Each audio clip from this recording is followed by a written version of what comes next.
Hello बच्चों आज हम लोग क्लास 9th का एक नया चैप्टर स्टार्ट करने वाले हैं। Class 9th economics chapter 1 the story of village Palampur. देखो बेसिक आज की जो क्लास है वो एक इंट्रोडक्टरी क्लास है जिसमें हम ये देखेंगे कि इस चैप्टर में हम लोग क्या क्या चीजें पढ़ने वाले हैं और थोड़ा सा हम लोग पालमपुर विलेज के बारे में भी जानेंगे। तो देखो इस चैप्टर में हम लोग क्या क्या पढ़ने वाले हैं।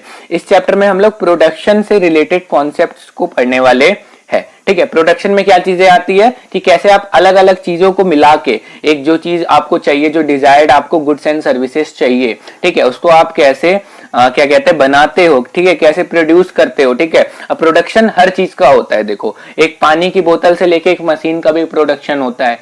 ठीक है, अब ऐसा नहीं है कि ये बहुत सिंपल होता है कि बस आपने एक चुटकी बजाई और सारा प्रोडक्शन हो गया। ठीक है, इनमें कुछ स्टेप होते हैं। पहले आपको रॉ मटेरियल चाहिए, ठीक है, लेबर चाहिए, लैंड चाहिए। तो ये सब चीज हम इस चैप्टर में पढ़ने वाले कि क्या क्या चीजें चाहिए रहती है, ठीक है, और कैसे अलग अलग चीजों का प्रोडक्शन होता है। ठीक है, अब ये चीजें हम तो पढ़ेंगे, लेकिन इस चीजों को हम पढ़ेंगे एक विलेज की हेल्प से, एक विलेज की स्टोरी की हेल्प से जिसका नाम है पालमपुर। ठीक है, अब देखो ये विलेज एक हाइपोथेटिकल विलेज है। मतलब इस विलेज को क्या कहते हैं, इमेजिन किया गया है। ऐसा नहीं है कि ये रियल में कहीं इंडिया के किसी साइड में है। ठीक है, इसको एक इमेजिन किया गया है कि हाँ एक ऐसा विलेज है, इसमें ऐसी ऐसी चीजें हैं।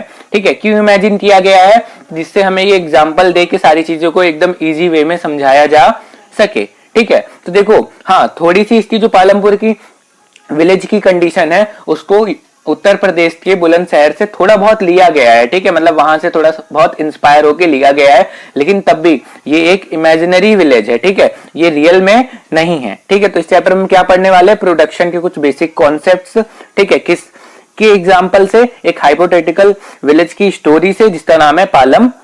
अब देखते हैं पालमपुर है क्या। ठीक है, पालमपुर के बारे में थोड़ा सा जानते हैं। पालमपुर के बारे में जानने से पहले देखो, अगर चैनल को सब्सक्राइब अभी नहीं किया है तो यार किस चीज का वेट कर रहे हो, चैनल को सब्सक्राइब करके बेल आइकन को प्रेस कर दो, जिससे जो आगे आने वाले पार्ट से आपको वो भी मिलते रहे, क्योंकि हम लोग देखो पूरा सिलेबस कवर अप करने वाले हैं एंड उसके बाद रिवीजन भी स्टार्ट करने वाले हैं। ठीक है, तो देखो पालमपुर, ठीक है, अबाउट पालमपुर। तो Palampur is well connected with neighbouring villages and towns Raiganj and Shahpur.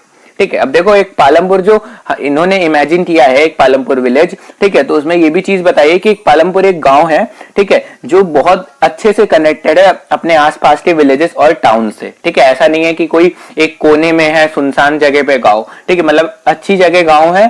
ठीक है, उसके अलावा इनके आसपास एक बड़ा सा विलेज है रायगंज। ठीक है, उससे भी पालमपुर अच्छे से कनेक्टेड है रोड एंड ट्रांसपोर्ट के थ्रू, और एक टाउन है शाहपुर। ठीक है, उससे भी ये अच्छे से कनेक्टेड है। अब इससे हमें क्या समझ आ रहा है, that means it has well developed road and transport system. इससे हमें यह समझ आ रहा है कि अगर ये दोनों विलेज और टाउन से अच्छे से कनेक्टेड है तो भाई रोड के थ्रू ही कनेक्टेड होगा, और रोड है तो वहां पे ट्रांसपोर्ट सिस्टम भी अच्छा होगा। ठीक है, मतलब पालमपुर की अगर हम बात करें तो यहाँ का ट्रांसपोर्ट सिस्टम और रोड अच्छे से डेवलप्ड है। ठीक है, यहाँ अगर हम बात करें तो टोंगा, बुलेट कार्ट, इन सब से लेके बाइक, ट्रक, ये सारी चीजें चलती है। उसके अलावा देखें तो देखो इस विलेज में ऑलमोस्ट 450 फैमिलीज है। ठीक है, मतलब बहुत बड़ा विलेज तो नहीं है, ठीक है, छोटा विलेज है। ठीक है, जिसमें 450 फैमिलीज है अलग अलग कास्ट की, जिसमें जो 80 अपर कास्ट फैमिली है। ठीक है, जो विलेज का ज्यादातर हिस्सा है, विलेज की ज्यादातर जो लैंड है, ठीक है, उसके ऊपर किसका कब्जा है, जो 80 अपर कास्ट फैमिलीज है। ठीक है, मतलब ये यहाँ पे ये आइडिया लगा सकते हैं कि जो 80 अपर कास्ट फैमिलीज है, ठीक है, वो थोड़ी सी रिच है। ठीक है, और उन्होंने बहुत ज्यादा लैंड ओन कर रखी है। उसके अलावा देखें the SCs, Dalits 1/3 of population live in corner of the village and in much smaller houses। ठीक है, अब जो शेड्यूल्ड कास्ट मतलब जो लोअर कास्ट के लोग हैं, दलित्स वगैरह, ठीक है, तो ये लोग टोटल बता रहे हैं वहां पे कि पॉपुलेशन का 1/3 जो है वो हमारे लोअर कास्ट के SCs वगैरह शेड्यूल्ड कास्ट के लोग है। ठीक है, और ये लोग गांव के एक कोने में रहते हैं और इनके जो घर है वो बहुत छोटे हैं एज कंपेयर टू जो अपर कास्ट के लोग है। अपर कास्ट के जो घर है वो बहुत अच्छे से बने हैं, बहुत बड़े हैं। ठीक है, एकदम वेल क्या कहते हैं उनको, वेल कंस्ट्रक्टेड है। लेकिन इनकी बात की जाए तो इनके घर बहुत अच्छे से नहीं बने गए, मिट्टी वगैरह से बनाए गए। ठीक है, एक कच्चा हाउस टाइप में। ठीक है, बहुत कम ही लोग है, ठीक है, जो लोअर कास्ट से बिलोंग करते हैं, और थोड़ा बहुत ठीक ठाक घर है। तो मतलब बस इनका ये है कि काम चलाऊ घर है। उसके अलावा देखें तो most of the houses have electric connections. अब ज्यादातर जो हाउसेस है, ठीक है, मतलब ज्यादातर जो लोग है, ठीक है, उनके पास इलेक्ट्रिसिटी है पालमपुर में। ठीक है, मतलब इलेक्ट्रिसिटी की यहाँ पे बहुत ज्यादा दिक्कत है ही नहीं, या मान लो ना के बराबर दिक्कत है। Palampur has 2 primary school and 1 high school. ठीक है, पालमपुर में 2 प्राइमरी स्कूल्स भी है और एक हाई स्कूल भी है। Also a primary health centre, एक प्राइमरी हेल्थ सेंटर है जिसको कौन देखता है, गवर्नमेंट देखती है। ठीक है, और एक प्राइवेट डिस्पेंसरी भी है। ठीक है, एक प्राइवेट डिस्पेंसरी, इसको गवर्नमेंट नहीं देखती, लेकिन ये भी है कि जहां पे आप बीमार लोग को क्या कहते हैं, इलाज करा सकते हो। ठीक है, तो देखो अगर आप देखोगे पालमपुर के बारे में तो आप देखोगे ये एक जैसे एक आइडियल गांव होना चाहिए, उसके थोड़ा सा आसपास है, मतलब एक अच्छा खासा गांव है जिसमें रोड और ट्रांसपोर्ट का सिस्टम भी अच्छा है। ठीक है, और क्या कहते हैं जो क्या कहते हैं बहुत बड़ा गांव भी नहीं है, छोटा मोटा गांव है। ठीक है, और यहाँ के जो शेड्यूल कास्ट के लोग हैं वो एक कॉर्नर पे रहते हैं, लेकिन ऐसा भी नहीं कि उनके पास सारी चीजें नहीं, उनके पास भी चीजें हैं, इलेक्ट्रिसिटी का कनेक्शन है। ठीक है, स्कूल्स है और क्या कहते हैं हॉस्पिटल्स भी है। ठीक है, एक प्राइमरी हॉस्पिटल है जो गवर्नमेंट चलाती है। ठीक है, हेल्थ सेंटर, और एक डिस्पेंसरी है प्राइवेट। ठीक है, तो देखो अब हमने ये देखा पालमपुर के बारे में। अब आगे हम इन पालमपुर का एग्जाम्पल किस लिए लेने वाले हैं, तो देखो विथ द रेफरेंस और example of Palampur we will learn about different types of production activity in the village. ठीक है, मतलब जो हमारे इंडिया के अलग अलग विलेजेस में जो अलग अलग टाइप की प्रोडक्शन एक्टिविटीज होती है, ठीक है, उसके बारे में हम लोग सीखने वाले हैं, उसके बारे में हम लोग पढ़ने वाले हैं। लेकिन यहाँ पे हम एग्जांपल किसका लेंगे, पालमपुर का। मतलब पालमपुर के पहले कुछ हम एग्जांपल लेंगे, कोई स्टोरी लेंगे, फिर उससे हम लोग वो पर्टिकुलर टॉपिक को समझेंगे। हम लोग ये देखेंगे फार्मिंग, नॉन फार्मिंग एक्टिविटी, ये सब क्या है। ठीक है, तो देखो अब यहाँ पे जो भी चीजें हम समझेंगे वो समझेंगे तो हम रेफरेंस लेके पालमपुर को। ठीक है, लेकिन इसको समझने के बाद सिर्फ आपको पालमपुर तक सीमित नहीं रहना है, लिमिटेड नहीं रहना है। ठीक है, जब हम इस चैप्टर को पढ़ लेंगे ना तो आपको ये चीजें और कंट्री के और अलग अलग विलेजेस, या आप जिस विलेज से बिलोंग करते हो, ठीक है, या जिस टाउन से, उनके हिसाब से भी सोचना है कि यहाँ ये चीजें कैसे होती होगी। ठीक है, तो देखो बहुत इंटरेस्टिंग चैप्टर है। नेक्स्ट पार्ट में हम इस चैप्टर के आगे वाले टॉपिक्स को कवर करेंगे। ठीक है, तो इसलिए आपको क्या करना है, अगर वीडियो समझ आई है तो वीडियो को लाइक करते। मिलते हैं नेक्स्ट पार्ट में नेक्स्ट वीडियो के साथ। Thank you so much for watching till the end. Hello बच्चों, आज हम लोग क्लास 9th इकोनॉमिक्स के chapter 1 the story of village Palampur के टॉपिक ऑर्गेनाइजेशन ऑफ प्रोडक्शन को पढ़ने वाले हैं। देखो इस टॉपिक में हम लोग देखेंगे कि अगर हम किसी भी चीज का प्रोडक्शन करते हैं तो उसके लिए क्या क्या रिक्वायरमेंट रहती है। ठीक है, क्या क्या चीजें हमें जरूरत रहती है किसी भी चीज के प्रोडक्शन को स्टार्ट करने के लिए, हम उसको कैसे ऑर्गेनाइज करते हैं। ठीक है, तो उससे पहले हम ये देखते हैं कि हमारा एम ऑफ प्रोडक्शन क्या होना चाहिए, मतलब हम कैसे डिसाइड करें कि हमें किस चीज का प्रोडक्शन करना है, किस चीज को प्रोड्यूस करना है। तो देखो जाहिर सी बात है, तो बहुत ईजी है। हम उन्हीं चीजों को प्रोड्यूस करेंगे जिन चीजों की जरूरत है हमें और जो चीजें हमें चाहिए। ठीक है, produce the goods and services that we want. अब इसको आप ऐसे समझ सकते हो, भाई अगर आपका नींबू पानी पीने का मन है तो आप नींबू पानी ही बनाओगे ना, कि आपका नींबू पानी पीने का मन है और आप चाय बनाओगे, ऐसा तो नहीं होगा। ठीक है, तो वही चीज है कि आपको जिस चीज की रिक्वायरमेंट है या आप जो चाहते हो उसी चीज को आप प्रोड्यूस करोगे। ठीक है, अब देखो किसी भी चीज का अगर हम प्रोडक्शन करते हैं तो उसके लिए हमारे 4 रिक्वायरमेंट होती है। ठीक है, 4 चीजों की जरूरत होती है किसी भी चीज के प्रोडक्शन करने के लिए। सबसे पहला लैंड। ठीक है भाई, लैंड बहुत इंपॉर्टेंट है। ठीक है, अगर लैंड नहीं रहेगी आप कहाँ पे प्रोडक्शन करोगे, आपको एक पर्टिकुलर लैंड चाहिए या फैक्ट्री चाहिए। ठीक है, मतलब कुछ ना कुछ तो आपको जमीन तो चाहिए ही ना, हवा में तो आप प्रोडक्शन करोगे नहीं। ठीक है, कि ऐसा स्पेस में जाओगे, मून से छलांग लगाओगे, अर्थ पे आओगे, फिर अर्थ से छलांग लगाओगे, मून पे जाओगे, ऐसा तो कुछ होने वाला नहीं है। तो आपको लैंड तो चाहिए कोई भी प्रोडक्शन किसी भी चीज के करने के लिए, with other natural resources such as water, forest, mineral. ठीक है, तो मतलब आपको बेसिक लैंड तो चाहिए। ठीक है, और साथ में और जो दूसरे नेचुरल रिसोर्सेज है जो लैंड पे हमारी प्रेजेंट रहती है, जैसे वाटर है, फॉरेस्ट है, मिनरल है। ठीक है, इन सब का भी अपना अलग अलग इंपॉर्टेंस है। सेकंड है हमारा लेबर। ठीक है, अब लेबर कौन है, जो लोग काम करेंगे, people who will do the work. ठीक है, जो हमारे प्रोडक्शन में जो भी चीजें हैं उनको क्या कहते हैं, बेसिकली आप बोल सकते हो बनाएंगे, जो काम करेंगे। ठीक है, अब देखो अलग अलग टाइप की लेबर हमें जरूरत रहते हैं अलग अलग कंडीशन के हिसाब से। ठीक है, जैसे कुछ काम में हमारे अनस्किल्ड लेबर ही चाहिए रहते हैं। जैसे आप मान लो आपको एक सामान इधर से उठवा के इधर रखवाना है, तो उसमें बहुत ज्यादा स्किल की जरूरत नहीं है कि हाँ आपको मेजर करना पड़ेगा कि हाँ ये 90 डिग्री है, ये 180 डिग्री है और ऐसे हम यहाँ से फेंकेंगे ऐसे जाएगा। आपको बस डायरेक्ट वहां से उठा के ले जाना है, तो बहुत ज्यादा उसमें स्किल नहीं चाहिए।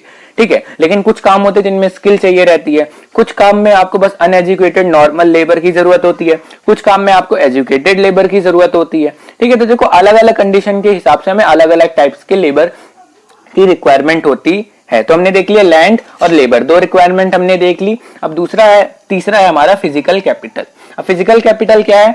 The variety of inputs required at every stage during production, मतलब जो अलग अलग चीजें जिनसे हम मिला के जो हमारा डिजायर्ड गुड एंड सर्विसेज जिसको हम प्रोड्यूस करते हैं, ठीक है, तो जो अलग अलग इनपुट्स हमारे चाहिए रहते हैं जिनको हम यूज करते हैं अपनी जो हमें चीज प्रोड्यूस करनी है उसको क्या कहते हैं? प्रोड्यूस करने के लिए। जैसे आप इसका एग्जांपल ऐसे समझ लो, वही नींबू पानी। अब नींबू पानी में आपको कुछ इनपुट चाहिए ना, क्या चाहिए? नींबू, ठीक है, अगर मीठा है तो चीनी, ठीक है, नमकीन है तो नमक और पानी, ठीक है, ये इनपुट चाहिए ना। तो ये इसी तरह यहाँ पे फिजिकल कैपिटल हमारा होता है। फिजिकल कैपिटल भी दो टाइप के होते हैं, एक होता है फिक्स्ड कैपिटल।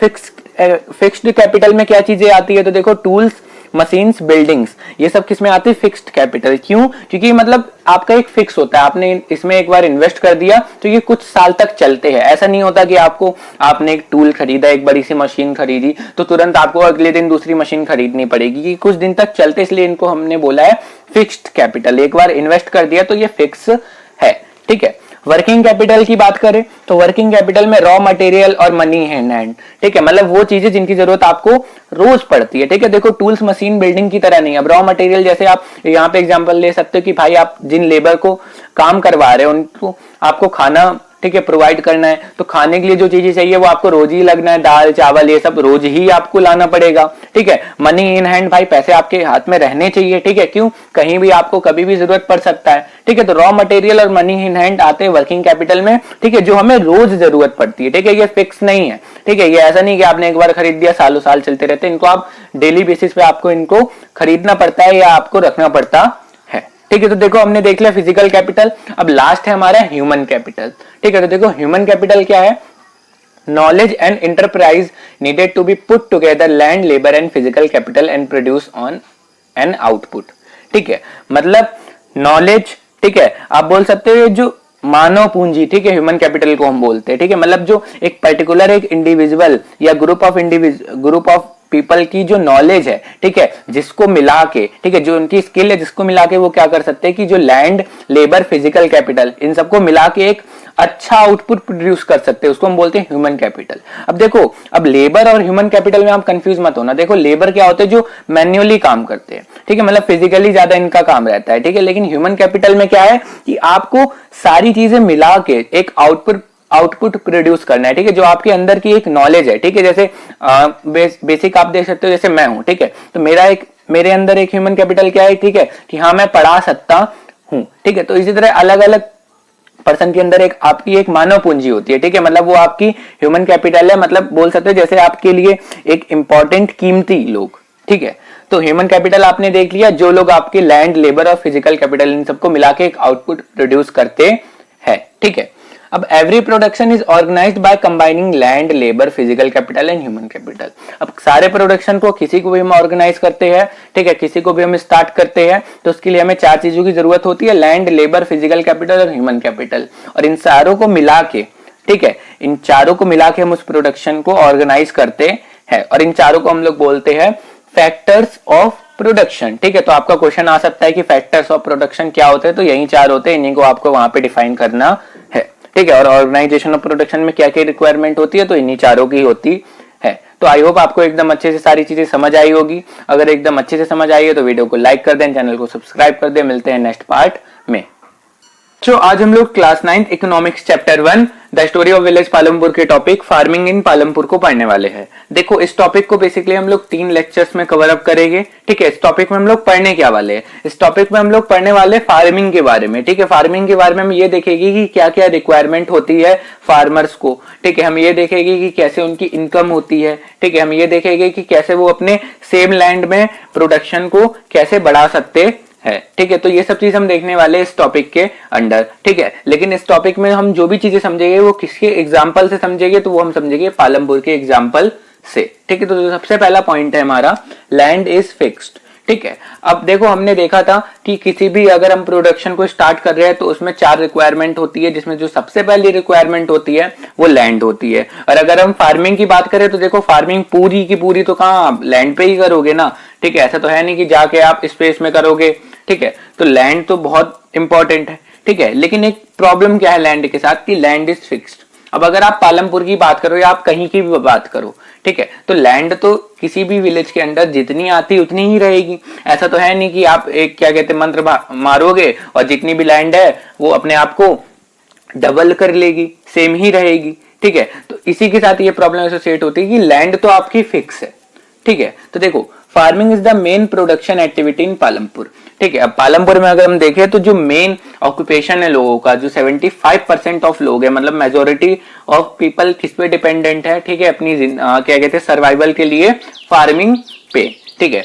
लेकिन प्रॉब्लम क्या है यहाँ पे, but the problem is that land area under cultivation is practically fixed, ठीक है। मतलब हम जो हमारा लैंड है, ठीक है, जिसपे हम फार्मिंग कर रहे हैं वो फिक्स है, ठीक है। हाँ, कुछ जो पहले वेस्ट लैंड थे अब उनको हमने कल्टीवेबल लैंड में कन्वर्ट कर दिया है, लेकिन इसके अलावा कोई स्कोप नहीं है जिससे हम लैंड अपना क्या कर सके, अपने लैंड को हम बोल सकते हैं एक्सटेंड कर सके, ठीक है। लैंड तो फिक्स है, ठीक है, एट लास्ट, ठीक है। तो अब लैंड तो हमारा फिक्स है, तो अब हम क्या कर सकते हैं कि सेम लैंड में हम कुछ ऐसा जुगाड़ लगा ले, ठीक है, कोई ऐसी टेक्निक लगा ले जिससे क्या हो जाए, सेम लैंड पे हमारा जो प्रोडक्शन है, ठीक है, वो बढ़ जाए, तो उससे हमारा कुछ काम चल सकता है। और वही है हमारा सेकंड पॉइंट, ठीक है।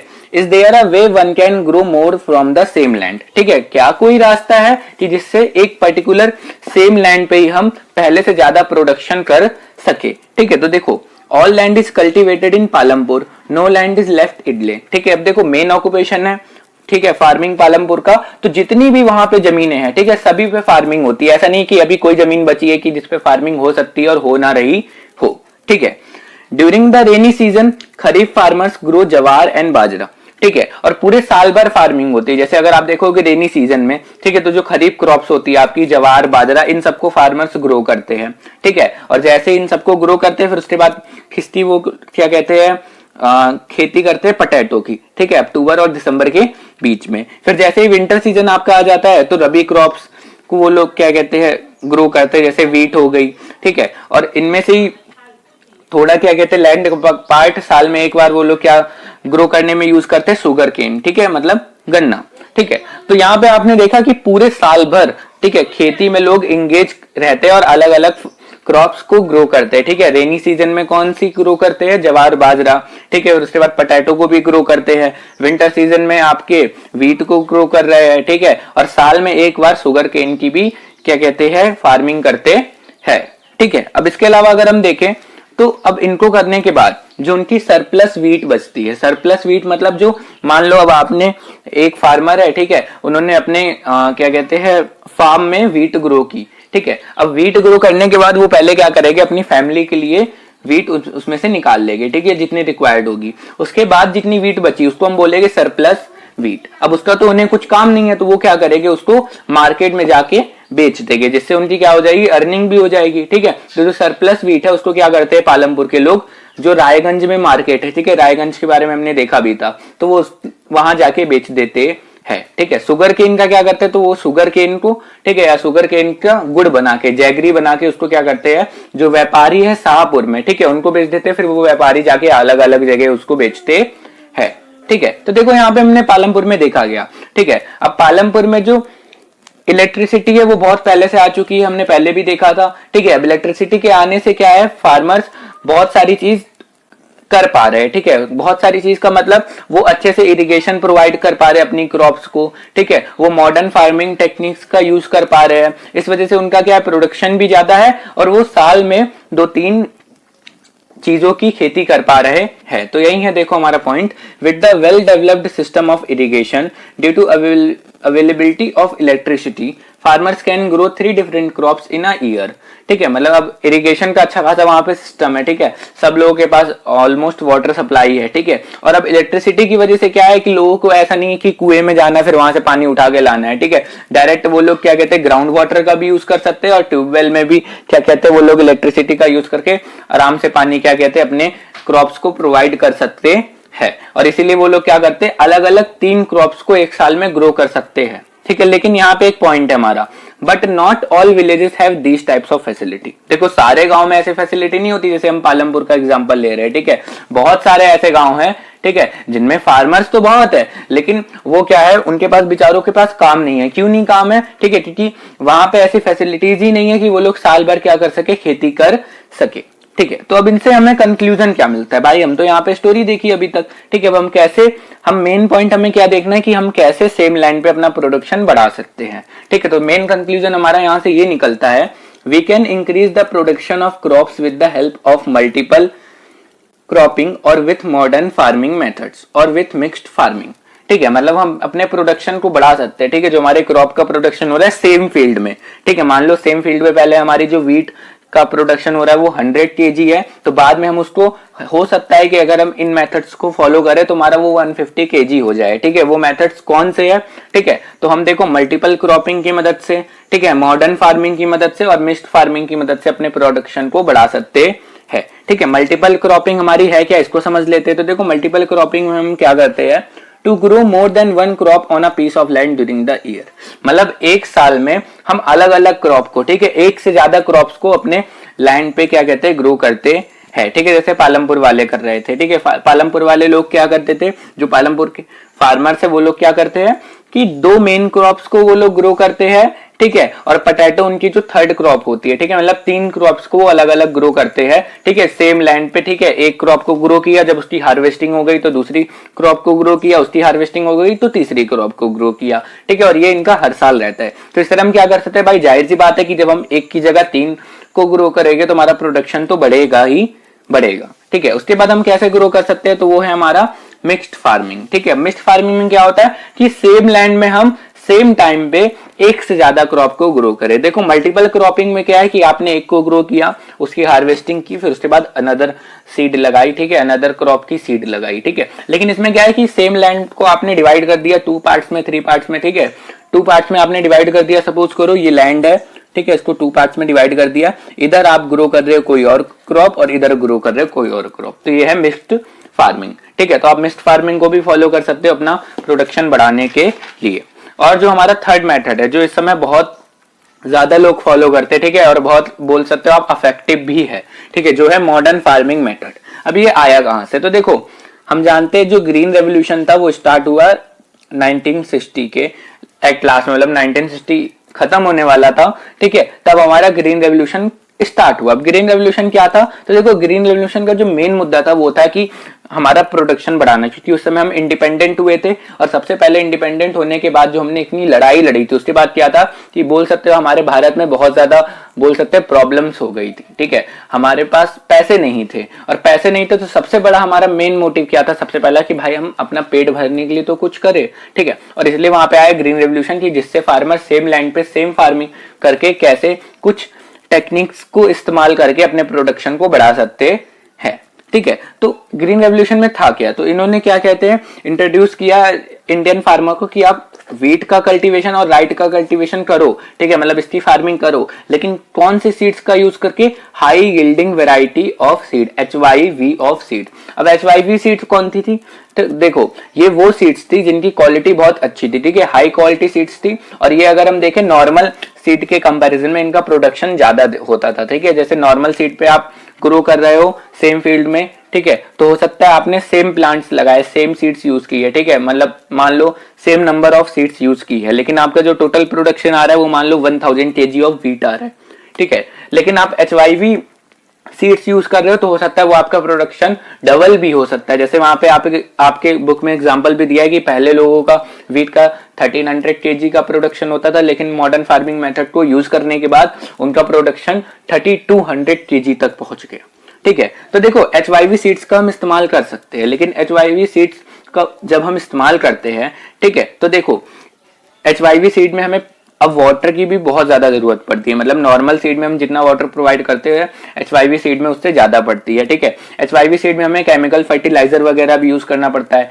पेस्टिसाइड्स भी यूज करना पड़ता है, ठीक है। तो मतलब मॉडर्न फार्मिंग हमें प्रोडक्शन तो ज्यादा देगी, ये तो हमने समझ लिया, लेकिन प्रोडक्शन ज्यादा देने के साथ साथ मॉडर्न फार्मिंग में जो फार्मर्स है उनको ज्यादा पैसे लगाने पड़ेंगे, मतलब उनको अब कैश की ज्यादा जरूरत पड़ेगी, ठीक है। तो देखो हमने यहाँ पे 2 पॉइंट देखे अभी तक। पहला पॉइंट में हमने देखा कि लैंड फिक्स है, ठीक है। तो लैंड फिक्स है तो हमें कुछ ना कुछ ऐसा करना पड़ेगा जिससे हम प्रोडक्शन बढ़ा सके। हमने देखा कि हम कैसे प्रोडक्शन बढ़ा सकते हैं। अब हमने प्रोडक्शन भी बढ़ा दिया, लेकिन थर्ड जो प्रॉब्लम है वो है विल द लैंड सस्टेन।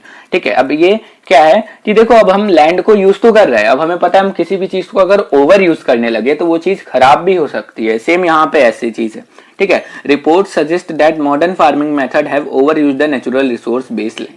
ठीक है, मतलब बहुत सारी साइंटिफिक रिपोर्ट्स आई है। ठीक है, वो ये बताती है, ठीक है, कि जो मॉडर्न फार्मिंग मेथड है उन्होंने क्या किया है, जो ये जो लैंड है, ठीक है, इसमें जो सॉइल है, फर्टिलिटी, इन सबको बहुत ओवर यूज कर दिया है। और इसकी वजह से क्या होने लग गया है कि अब जो सेम लैंड में जिसमें पहले बहुत ज्यादा सॉइल फर्टाइल थी, अब वो सॉइल उतनी फर्टाइल नहीं रह गई है। ठीक है, अब इसकी वजह से हमने वही चीज, due to this we observe loss of soil fertility in different land. हमने अलग अलग लैंड में देखा है कि अब सॉइल फर्टिलिटी क्या होने लग गई है, खत्म होने लग गई है धीमे धीमे।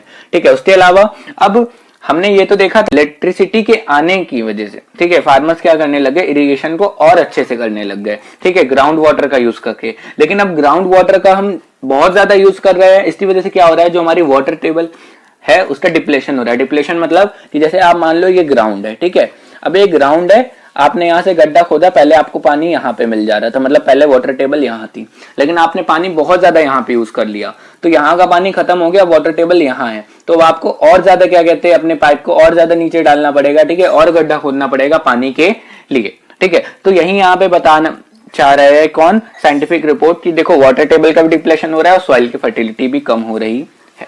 ठीक है, तो अब इससे हो क्या रहा है, अब अगर ये सब प्रॉब्लम हो रही है तो इसकी वजह से क्या करना पड़ रहा है। अब देखो पंजाब हरियाणा की बात करें तो वहां पे सबसे पहले क्या कहते हैं, मॉडर्न फार्मिंग मेथड का यूज करना स्टार्ट हुआ था।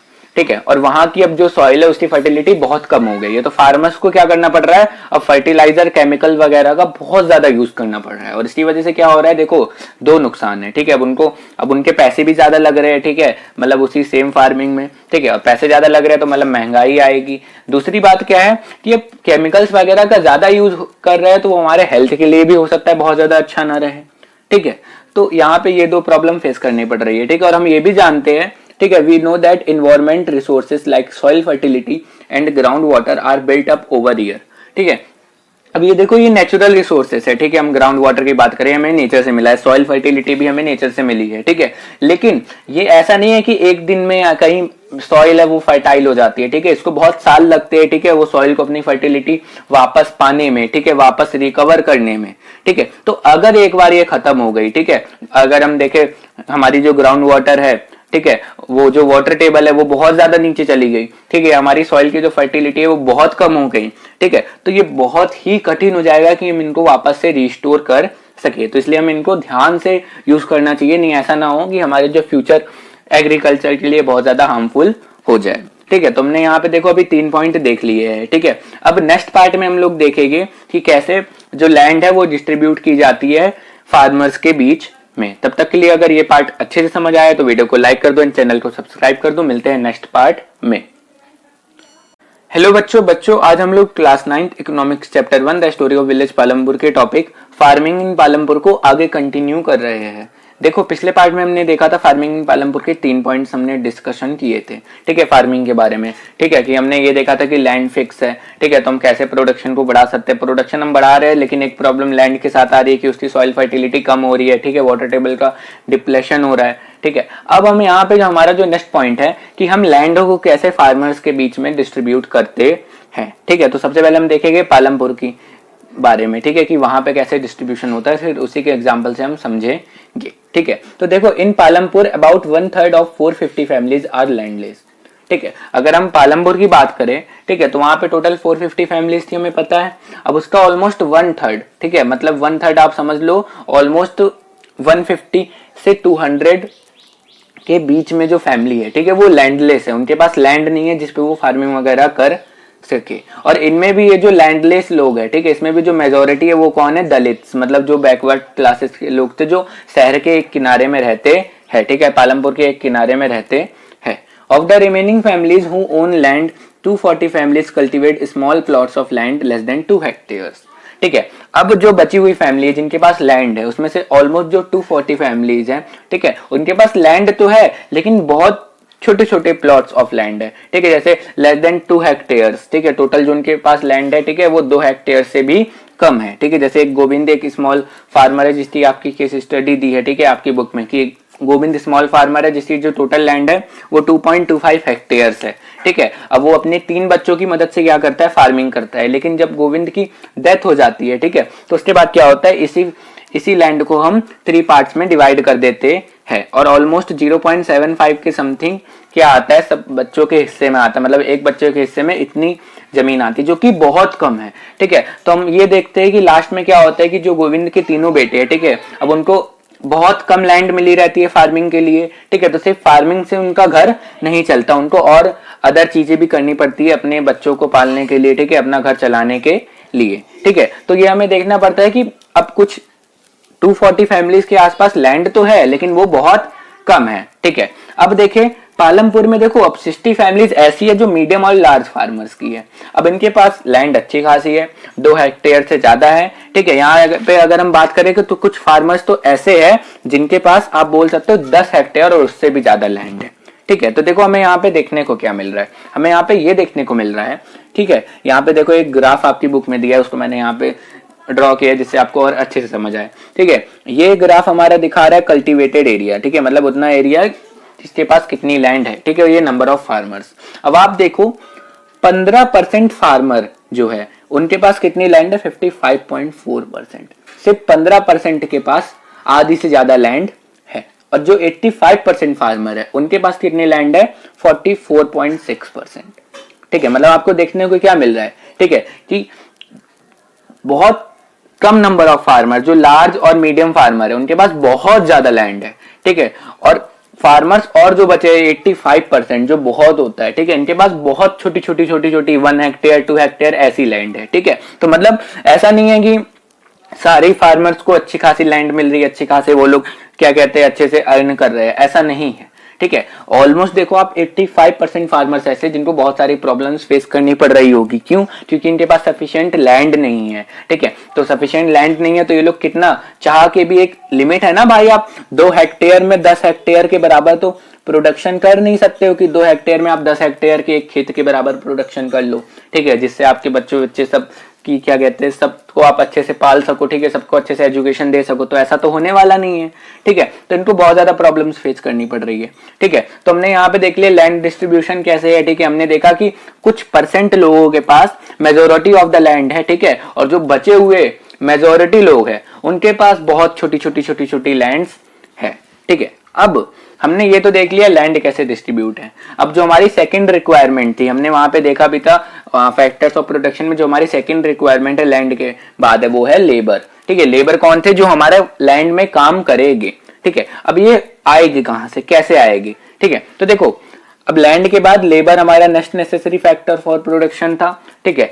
अब स्मॉल फार्मर्स क्या करते हैं, वो अपने भाई उनके पास इतने पैसे नहीं होते कि वो अलग से क्या कहते हैं लेबरर्स को हायर कर सके, और इतनी बड़ी उनकी लैंड भी नहीं होती, तो वो लोग क्या करते हैं अपनी फैमिली के साथ और खुद लग के अपने फार्मर मतलब अपने क्या कहते हैं फार्म में अपने खुद ही लेबर प्रोवाइड करते हैं, ठीक है, मतलब अपने से ही सारा काम करते हैं, ठीक है। तो small farmers provide the labour required for farming themselves, मतलब वो खुद ही क्या कहते हैं जो क्या कहते हैं काम होता है सारी चीजें वो खुद करते हैं, ठीक है। लेकिन मीडियम और लार्ज फार्मर क्या है, अब इनके पास बड़े बड़े खेत होते हैं, पैसे भी होते हैं, तो ये लोग क्या करते हैं फार्म लेबरर्स को हायर करते हैं अपनी फील्ड पे काम करने के लिए, मतलब लेबरर्स को ये लोग हायर करते हैं, रखते हैं अपने फील्ड पे काम करने के लिए। उसके बदले में ये लोग उनको या तो ग्रेन्स दे देते हैं या तो पैसे दे देते हैं, ठीक है। Farm labourers come either from landless families or families of small farmer. अब फार्म लेबरर्स कहां से आते हैं, तो जाहिर सी बात है ज्यादातर लोग फार्म लेबरर्स वो लोग रहते हैं जिनके पास जमीन नहीं है खुद की खेती करने के लिए, तो ये लोग लार्ज और मीडियम फार्मर्स की जमीन पे खेती करते हैं और उसके बदले में इनको कुछ क्या कहते हैं पैसे मिलते हैं। और वो फैमिली से भी आते हैं जो स्मॉल फार्मर्स रहते हैं। अब स्मॉल फार्मर्स की देखो बहुत छोटी लैंड होती है, ठीक है, और इससे ये बहुत ज्यादा अर्निंग नहीं कर पाते, ठीक है। तो ये लोग क्या करते हैं अपनी लैंड पे खेती करने के बाद थोड़ा सा टाइम निकाल के मीडियम और लार्ज फार्मर्स के लैंड पे काम करते हैं, ठीक है। अब देखो A farm laborer might be employed on a daily basis or for one particular farm activity or for the whole year, ठीक है। अब एक फार्म लेबरर की बात करें तो हो सकता है कि जो मीडियम और लार्ज फार्मर्स है उन्होंने फार्म लेबरर को डेली बेसिस पे रखा हो कि हाँ रोज तुम काम करोगे, रोज का तुम्हें इतना मिलेगा, ठीक है, या एक पर्टिकुलर एक्टिविटी के लिए रखा हो कि तुम हमारी पूरी क्या कहते हैं क्रॉप की हार्वेस्टिंग करोगे और उसके लिए तुम्हें इतने पैसे मिलेंगे, या पूरे साल के लिए रखा हो कि देखो तुम्हें पूरा काम करना है और उसके बदले में तुम्हें इतना पैसा मिलेगा, ठीक है। जैसे आप वहां पे एग्जांपल देखोगे दाला और रामकली जो 2 फार्म लेबरर्स थे। अब इन दोनों के साथ प्रॉब्लम क्या थी, ठीक है, तो देखो दाला को भी बहुत कम वेज मिलता था, जो डेली वेज मिलता था, ठीक है, जो डेली वेज की लिमिट है गवर्नमेंट के द्वारा वो 300 रुपए की है कि मतलब 300 रुपए तो एटलीस्ट एक लेबर को मिलना चाहिए, ठीक है। लेकिन इतना ज्यादा कंपटीशन है, इतने सारे लोग अनएम्प्लॉयड है, ठीक है, इतने सारे लोग लैंडलेस है, ठीक है, कि कंपटीशन होने की वजह से लोग कितने रुपए में काम कर रहे हैं, 150-150 रुपए में, 200-200 रुपए में। जैसे दाला और रामकली का आपने एग्जांपल देखा, ठीक है, ये 2 लैंडलेस लेबरर थे, ठीक है, और ये लोग फार्म पे काम करते थे। अब इनकी सबसे बड़ी टेंशन क्या हो रही थी अभी कि अब ये लोग ये डिस्कशन कर रहे थे कि देखो जैसे जैसे मॉडर्न फार्मिंग मेथड आ रहा है, ठीक है, अब जो बड़े बड़े फार्मर्स है वो लोग मशीन बाय करने लग गए हैं, ठीक है, और वो हम लोग से ना काम लेके अब हार्वेस्टिंग वो लोग ट्रैक्टर वगैरह से इन सब से कर रहे हैं, ठीक है, तो फार्मर्स की नीड भी कम हो गई है और इस वजह से अब अगर ऐसे हमारी नीड कम हो जाएगी तो हम कैसे काम चलाएंगे, ठीक है। दाला और रामकली बताती है, ठीक है, कि इन्होंने किसी से कर्जा भी लिया है, ठीक है, मतलब इन्होंने कुछ पैसे लिए हैं अपने बच्चों के लिए, मतलब खाने पीने के लिए, लेकिन अब वो खर्चा ये कैसे निकालेंगे, ठीक है, इनको ये भी टेंशन है कि हाँ वो खर्चा कैसे निकलेगा, ठीक है, मतलब बहुत सारी फार्म लेबरर्स को प्रॉब्लम फेस करनी पड़ती है, ठीक है। तो देखो हमने ये देख लिया लेबर कौन प्रोवाइड करेगा, ठीक है, स्मॉल फार्मर अपना काम खुद ही करते हैं, ठीक है, मीडियम और लार्ज फार्मर क्या करते हैं, फार्म लेबरर्स को हायर करते हैं। अब उसके बाद the capital needed in farming, ठीक है, मतलब फार्मिंग में क्या चीजों की जरूरत है वो कैसे आएगी, ठीक है, जो फिजिकल कैपिटल हमने देखा था, ठीक है, जिसमें वर्किंग कैपिटल भी था और फिक्स्ड कैपिटल भी था, तो उसको फार्मर कैसे अरेंज करेंगे, ठीक है। देखो इस पॉइंट को हम लोग देखने वाले हैं नेक्स्ट पार्ट में। तब तक के लिए अगर वीडियो अच्छी लगी तो वीडियो को लाइक कर दें, चैनल को सब्सक्राइब कर दें। मिलते हैं नेक्स्ट पार्ट में। आज हम लोग class 9 economics chapter 1 the story of village Palampur के टॉपिक फार्मिंग इन पालमपुर को आगे कंटिन्यू कर रहे हैं। देखो अब पिछले 2 पार्ट में हमने ये डिस्कस कर लिया है कि लैंड फिक्स है, ठीक है, तो हमें क्या करना पड़ेगा, प्रोडक्शन बढ़ाना पड़ेगा। प्रोडक्शन बढ़ा रहे हैं तो लैंड के साथ एक प्रॉब्लम आ रही है कि सॉइल फर्टिलिटी कम हो रही है, ठीक है, और वाटर टेबल का भी डिप्लेशन हो रहा है। उसके बाद हमने ये देखा कि जो लैंड है उसको कैसे डिस्ट्रीब्यूट करा जाता है लोगों के बीच, मतलब वो उसका डिस्ट्रीब्यूशन हमने देखा कि जो कम लोग हैं, ठीक है, उनके पास ज्यादा लैंड है, ठीक है, कुछ लोगों के पास ही मेजोरिटी ऑफ द लैंड है, ठीक है, और जो रिमेनिंग लोग हैं, ठीक है, 85% के आसपास है जो उनके पास बहुत छोटी छोटी लैंड है, ठीक है, जो इतनी इनफ नहीं है कि वो अच्छे से उनका सर्वाइवल हो सके, ठीक है। हमने ये भी देखा कि लेबर कौन प्रोवाइड करेगा, जो स्मॉल फार्मर है वो लोग खुद ही अपना काम कर लेते हैं, और जो लार्ज फार्मर है और जो मीडियम फार्मर है वो लोग क्या करते हैं, फार्म लेबरर्स को हायर करते हैं। हमने ये भी देखा कि फार्म लेबरर के साथ भी बहुत सारी प्रॉब्लम है, ठीक है, जितनी वेज उनको मिलनी चाहिए वो उतनी नहीं मिल रही है, ठीक है, और कॉम्पिटिशन भी बहुत ज्यादा है। अब हम देखने वाले the capital needed in farming, ठीक है, मतलब जो जो चीजों की जरूरत रहती है, ठीक है, फिजिकल कैपिटल में हमने देखा था वर्किंग कैपिटल और फिक्स्ड कैपिटल, तो ये सब की जो जरूरत होती है ये सबको फार्मर्स कैसे अरेंज करते हैं। तो देखो With the modern farming methods, farmer now needs more money than before. अब ये तो हम पहले ही देख चुके हैं कि मॉडर्न फार्मिंग मेथड के आने से प्रोडक्शन तो बढ़ गया है, लेकिन अब फार्मर्स को ज्यादा पैसे चाहिए पहले से कंपैरिजन में, ठीक है।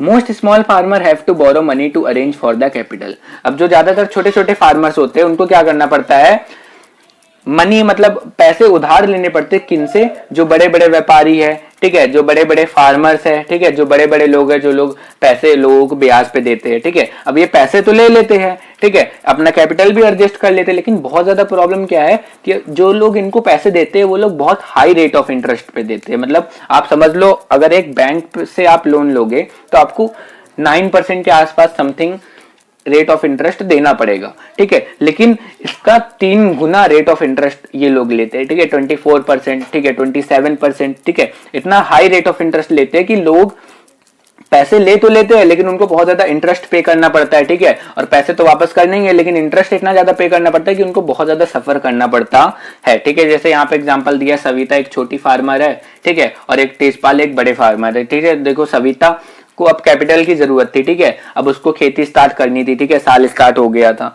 अब उसको खेती स्टार्ट करनी थी लेकिन उसके पास पैसे नहीं थे, ठीक है, तो उसको किसी ना किसी से पैसे उधार लेने थे, ठीक है, तो वो जाती तेजपाल सिंह जो एक बड़ा फार्मर है उसके पास, ठीक है। अब तेजपाल सिंह उनको पैसा देने के लिए राजी हो जाते हैं, लेकिन बहुत हाई रेट ऑफ इंटरेस्ट पे देते हैं। और अब सविता क्या करती है, तेजपाल सिंह के लैंड पे काम भी करती है, ठीक है, बहुत लो वेज पे। क्यों काम करती है? क्योंकि सविता जानती है कि मेरे पास जितना बड़ा लैंड है, ठीक है, उससे मैं इतना प्रोडक्शन नहीं कर पाऊंगी कि मैं तेजपाल सिंह के पैसे भी चुका सकूं और क्या कहते हैं अपने लिवलीहुड के लिए अर्न भी कर सकूं, ठीक है। तो तेजपाल सिंह के लैंड पे भी सविता को काम करना पड़ता है और अपने लैंड पे भी, मतलब सोचो कितनी मेहनत करनी पड़ रही है, ठीक है, एक दिन में दो लैंड पे काम करना पड़ रहा है, ठीक है। लेकिन अगर हम बात करें मीडियम और लार्ज फार्मर्स, तो इनको देखो कोई प्रॉब्लम फेस नहीं करनी पड़ती, क्योंकि देखो अब इनके पास इतनी बड़ी लैंड होती है, ठीक है, कि इनकी जो सरप्लस फार्म प्रोडक्ट इतने सारे बचते हैं कि आराम से क्या कहते हैं सबको सेल करके अच्छी खासी इनकी अर्निंग होती है। उस अर्निंग में से कुछ हिस्सा बचा के रख लेते हैं अपने कैपिटल को अरेंज करने के लिए। तो इनके पास पैसे पहले से रहते हैं, ठीक है, और ये इजीली अपने जो भी चीजें इनकी जरूरत होती है उसको अरेंज कर लेते हैं, उसको बाय कर लेते हैं, ठीक है। तो हमने देखा कि कैपिटल कैसे लोगों को किन किन चीजों की जरूरत होती है, ठीक है, अब कैसे वो लोग अरेंज करते हैं। अब जो नेक्स्ट टॉपिक है हमारा, जो लास्ट भी है फार्मिंग इन पालमपुर का, sale of surplus farm product, ठीक है। मतलब अब कैसे जो हमारा एक्स्ट्रा प्रोडक्ट हमारे जो बच रहे हैं, ठीक है, हमने क्रॉप प्रोडक्शन किया, उसके बाद हमने फैमिली के लिए कुछ पार्ट निकाल लिया, अब उसके बाद जितना पार्ट बच रहा है उसको हम कैसे सेल करते हैं, ठीक है। स्मॉल फार्मर्स कैसे सेल करते हैं, ठीक है, लार्ज फार्मर मीडियम फार्मर कैसे सेल करते हैं। तो देखो अब स्मॉल फार्मर के पास तो हम देखें तो बहुत कम ही सरप्लस फार्म प्रोडक्ट, मतलब अगर मान लो वो लोग अपनी खेत में वीट ग्रो कर रहे हैं, क्या ग्रो कर रहे हैं, वीट, ठीक है। तो मान लो अगर वीट ग्रो कर रहा है, ठीक है, और सपोज करो उनका प्रोडक्शन कितना हुआ है 50 केजी, तो 50 केजी में से ऑलमोस्ट 30 केजी के आसपास तो उनको अपनी फैमिली के लिए ही जरूरत है। बचा कितना, 20 केजी, ठीक है। यहाँ पे मैं एग्जांपल ले रहा हूँ, ठीक है, एग्जैक्ट ऐसा नहीं बता रहा कि सभी के साथ ऐसा होता है, ठीक है, लेकिन मैं एग्जांपल से समझा रहा हूँ। अब 20 केजी बचा है, वही ये लोग क्या करेंगे, उसी को सेल करेंगे, ठीक है, क्योंकि सबसे पहले तो भाई अपनी फैमिली के लिए तो निकालेंगे, जाहिर सी बात है, ठीक है, मार्केट से थोड़ी ना खरीदेंगे, बुद्धू थोड़ी ना है कि भाई आप बेचोगे मार्केट में, फिर मार्केट से महंगा खरीद के लाओगे, तो अपनी फैमिली के लिए तो निकाल लेंगे और उसके बाद बहुत कम ही रिमेनिंग बचता है, ठीक है, जिसके लोग क्या करते हैं मार्केट में सेल कर देते हैं, लेकिन बहुत ज्यादा इनकी अर्निंग नहीं होती। लेकिन वहीं पे हम बात करें मीडियम और लार्ज फार्मर्स की, तो देखो मीडियम और large farmers sell the surplus farm product to the market, ठीक है। अब मीडियम लार्ज फार्मर के पास बहुत ज्यादा रिमेनिंग बचता है, ठीक है, पार्ट, और वो लोग क्या करते हैं इसको मार्केट में बेच देते हैं, ठीक है, बहुत ज्यादा इनकी अर्निंग हो जाती है, ठीक है। मतलब इनका भाई बड़ा सा क्या कहते हैं फार्म है, उसपे मान लो अगर 1000 केजी भी वीट का प्रोडक्शन हो रहा है, ठीक है, तो इनको भी कितना ही चाहिए, 30 केजी अगर वीट इन्होंने निकाल भी ली तो कितना बच रहा है, 970 केजी, ठीक है। उसको आराम से ये क्या कहते हैं सेल कर देते हैं और आराम से इनकी अर्निंग हो जाती है, ठीक है। अब अर्निंग का कुछ हिस्सा ये लोग क्या कर लेते हैं, बचा के रख लेते हैं अगले साल के कैपिटल को खरीदने के लिए, और कुछ हिस्से को ये लोग यूज भी करते हैं, ठीक है, किस चीजों को खरीदने के लिए, कैटल वगैरह, मतलब काऊ वगैरह खरीदने के लिए, ट्रक वगैरह खरीदने के लिए, ठीक है, और दुकान भी ये लोग खोल लेते हैं, ठीक है। जिससे क्या होता है, अब देखो ट्रक वगैरह खरीदेंगे तो अब और जल्दी ये लोग काम कर पाएंगे, प्रोडक्शन को और बढ़ा पाएंगे, ठीक है। देखो मीडियम लार्ज फार्मर्स के पास तो ज्यादा प्रॉब्लम नहीं होती। अब हमने देख लिया फार्मिंग इन पालमपुर, ठीक है, ये टॉपिक हमारा फिनिश हो गया। अब इसमें हमने देखो जो पॉइंट देखे, अब आपको क्या करना है, उन पॉइंट को आपका जो भी विलेज है, ठीक है, अगर आप विलेज में रहते हो, ठीक है, अगर आप विलेज में नहीं रहते, सिटी में रहते हो, लेकिन आपके नाना नानी या कोई भी विलेज में रहता है, ठीक है, तो उस विलेज की कंडीशन को ऑब्जर्व करो, देखो वहां पे क्या कहते हैं, लार्ज फार्मर, मीडियम फार्मर, ठीक है, और स्मॉल फार्मर, ठीक है, स्मॉल फार्मर के साथ वहां पे क्या क्या प्रॉब्लम्स आती है, ठीक है, और इन सब चीज को ऑब्जर्व करो और पालमपुर से रिलेट करूं, ठीक है। तो आई होप कि आपको ये टॉपिक पूरा एकदम अच्छे से समझ आया होगा। एकदम अच्छे से समझ आया है तो किस चीज का इंतजार कर रहे हो, वीडियो को लाइक कर दो एंड चैनल को सब्सक्राइब कर दो। मिलते हैं नेक्स्ट पार्ट में नेक्स्ट टॉपिक के साथ। तो आज हम लोग क्लास 9th इकोनॉमिक्स का चैप्टर the story of village Palampur के topic non farm activities in Palampur को पढ़ने वाले हैं। देखो अभी पिछले पार्ट में हमने क्या देखा था, फार्मिंग इन पालमपुर के बारे में। अब हम देखने वाले हैं, हमने ये तो देख लिया कि 75% लोग जो है पालमपुर के, ठीक है, या हमारे नॉर्मल और अदर इंडियन विलेजेस के देखे, ठीक है, तो 75% या almost majority of the people क्या करते हैं, फार्मिंग करते हैं। लेकिन जो बचे कुचे लोग हैं, ठीक है, उनको भी तो अपना घर चलाना है और उसके लिए उनको कुछ ना कुछ तो करना पड़ेगा। तो वो लोग क्या करेंगे, नॉन फार्म एक्टिविटीज, मतलब ऐसे एक्टिविटीज जो फार्मिंग से रिलेटेड नहीं है, ठीक है। तो देखो with farming as a main occupation in Palampur, ठीक है, फार्मिंग तो मेन ऑक्यूपेशन है हमारा पालमपुर में, ठीक है, 75% उसी में एंगेज्ड है, ठीक है। People who are not engaged in farming are engaged in activities other than agriculture.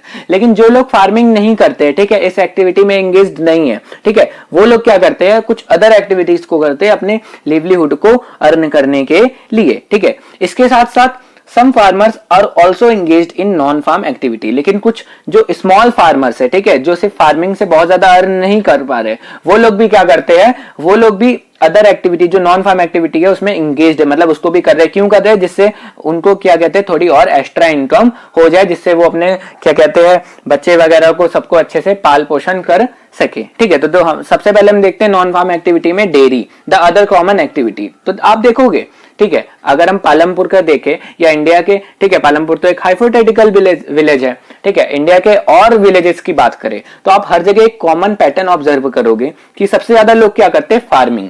लेकिन फार्मिंग के बाद जो दूसरे नंबर पे सबसे ज्यादा लोग करते हैं वो है डेयरी, ठीक है। डेयरी में क्या करते हैं, ठीक है, वो काऊ बफेलो इन सबको पालते हैं, ठीक है। किस लिए पालते हैं, ठीक है, कि उनका क्या कहते हैं जो उनसे प्रोडक्ट मिलते हैं, ठीक है, मिल्क वगैरह मिलता है, उसको वो लोग क्या कर सके, सेल कर सके और प्रॉफिट मतलब एक इनकम कर सके, ठीक है। तो देखो dairy is a common activity in many families of Palampur, ठीक है। पालमपुर में इसी तरह और गांव की तरह बहुत सारे लोग क्या कहते हैं डेयरी में एंगेज्ड है, ठीक है।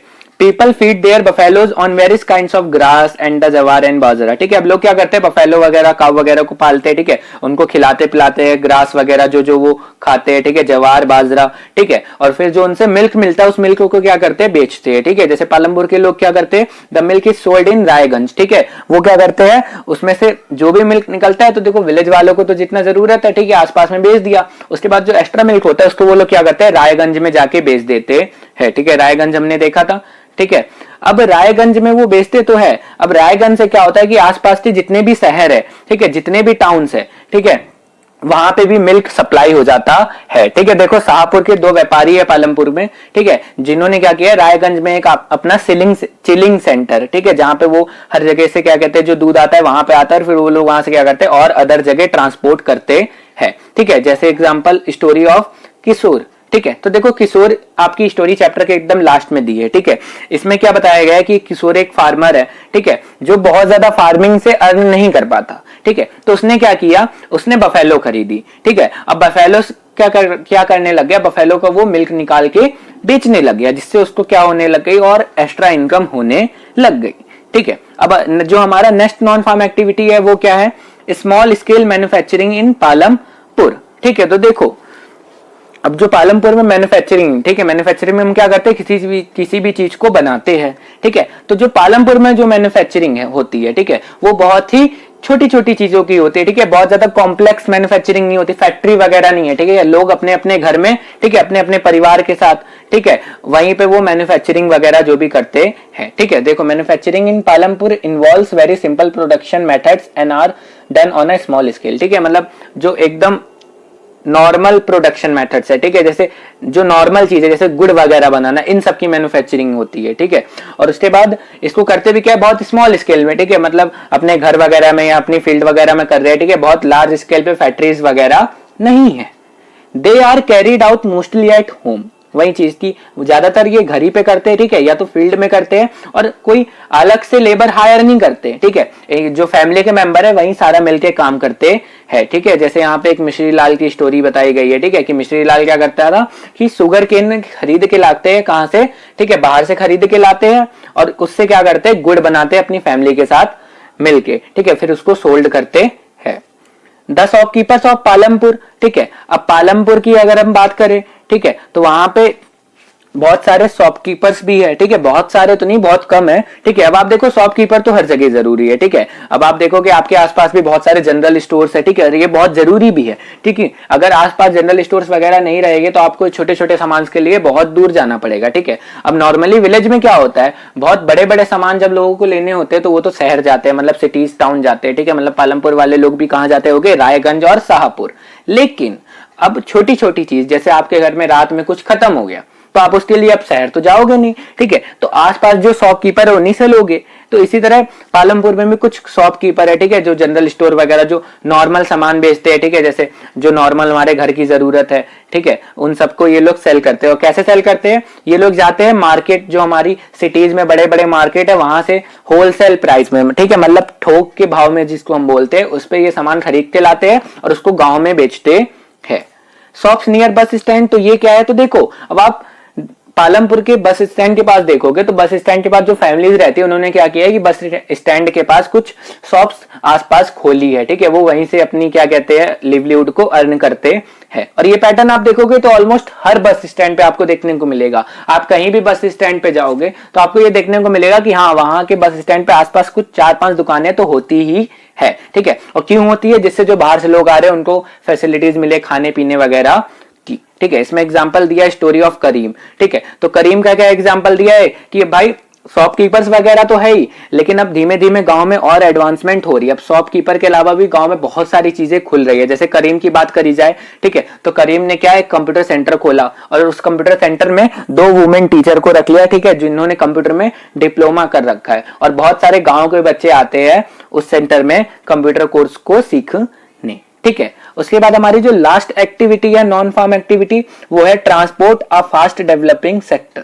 अब हमने ये तो देखा है कि जो रोड एंड ट्रांसपोर्ट सिस्टम है पालमपुर में वो बहुत अच्छा है, ठीक है। अब रोड एंड ट्रांसपोर्ट बहुत अच्छा है तो जाहिर सी बात है कि वहां पे फिर ट्रांसपोर्ट सिस्टम धीरे धीरे बहुत जल्दी डेवलप होगा, ठीक है। क्यों, अब रोड ट्रांसपोर्ट अच्छा है तो लोगों को एक आइडिया आएगा, क्या आइडिया आएगा कि हाँ यार हमें एक ऐसा तरीका कर सकते हैं कि हमने कोई सामान, एक गाड़ी खरीद ली, एक बैलगाड़ी खरीद ली या एक ट्रक खरीद लिया और उससे हम क्या करने लग गए, लोगों के सामान या लोगों को एक जगह से दूसरी जगह छोड़ने लग गए और उसके बदले में हमें कुछ इनकम मिलेगी, ठीक है। तो देखो वहीं ट्रांसपोर्ट में क्या करते हैं, people ferry people and goods from one place to another, ठीक है, मतलब लोग क्या करते हैं, लोगों को और सामान को एक जगह से दूसरी जगह छोड़ते हैं और इसके बदले में उनको क्या मिलते हैं, पैसे वगैरह मिलते हैं। जैसे यहीं पे स्टोरी ऑफ किशोर, अब देखो किशोर की स्टोरी से ही आप इस एग्जाम्पल को भी समझ सकते हो, ठीक है। डेयरी वाले में भी हमने किशोर की स्टोरी देखी थी, इसमें भी हम देख रहे हैं, ठीक है। किशोर हमने देखा ही था कि एक स्मॉल फार्मर है, ठीक है। अब एक्स्ट्रा इनकम के लिए उन्होंने क्या किया, एक बफेलो को परचेज किया, ठीक है, उसका वो मिल्क भी सेल करने लग गए।